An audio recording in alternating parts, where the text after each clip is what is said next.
ഞാനിന്ന് വൈകുന്നേരത്തെ ചായക്ക് പഴംപൊരിയാണ് ഉണ്ടാക്കുന്നത്. ചായക്ക് എന്താ ഉണ്ടാക്കുകയെന്ന് ഇങ്ങനെ ഓർത്തപ്പോഴാണ് 2-3 പഴം ഇരിക്കുന്നുണ്ടായിരുന്നു. നന്നായി പഴുത്തിട്ടുണ്ടത്.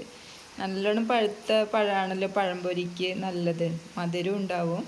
പിന്നെ നല്ല മഴയും പെയ്യുന്നുണ്ട്. മഴ പെയ്യുമ്പോഴൊക്കെ ചൂടുള്ള പഴംപൊരിയും ചായയും കുടിക്കാൻ നല്ല രസമായിരിക്കും. നമുക്ക് പഴംപൊരി ഉണ്ടാക്കി നോക്കാം. പഴം ഞാനിവിടെ നൈസായി പൊളിച്ച് വെച്ചിട്ടുണ്ട്. പിന്നെ ഒരു ചെറിയ ഗ്ലാസ്സിന് 1.5 ഗ്ലാസ് മൈദ എടുത്ത് പിന്നെ ഒരു 4 സ്പൂണ് പഞ്ചസാരയും ഒരു നുള്ളു മഞ്ഞൾപ്പൊടിയെ. പിന്നെ മൈദയിൽ ആവശ്യത്തിന് വെള്ളം ഒഴിച്ചിട്ട് നന്നായിട്ടൊന്ന് കലക്കിയെടുക്കണം. മൈദ നല്ല കുറുക്കിയിട്ട് കലക്കും.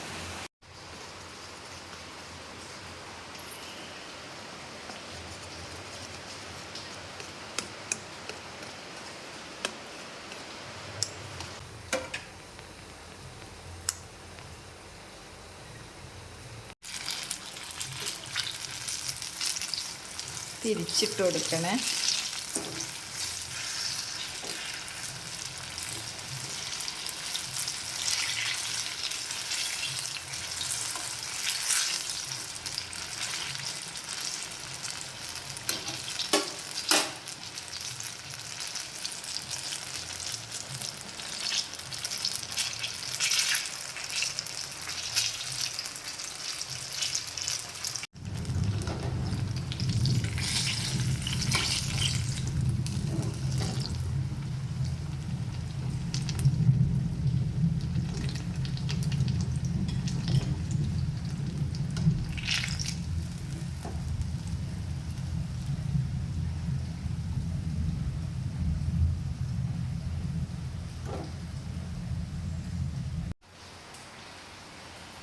എൻ്റെ സോഫ്റ്റായ പഴംപൊരി ഇവിടെയൊക്കെ റെഡിയായിട്ടുണ്ട്.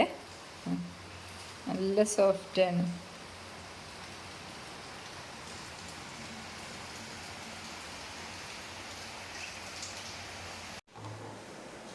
എൻ്റെ പഴംപൊരിയൊക്കെ ഇവിടെ റെഡിയായിട്ടുണ്ട്. വീഡിയോ ഇഷ്ടമായ എല്ലാവരും ലൈക്ക് ചെയ്ത് സബ്സ്ക്രൈബ് ചെയ്ത് സപ്പോർട്ട് ചെയ്യണേ. സപ്പോർട്ട് ചെയ്യാൻ മറക്കരുത്. Thank you.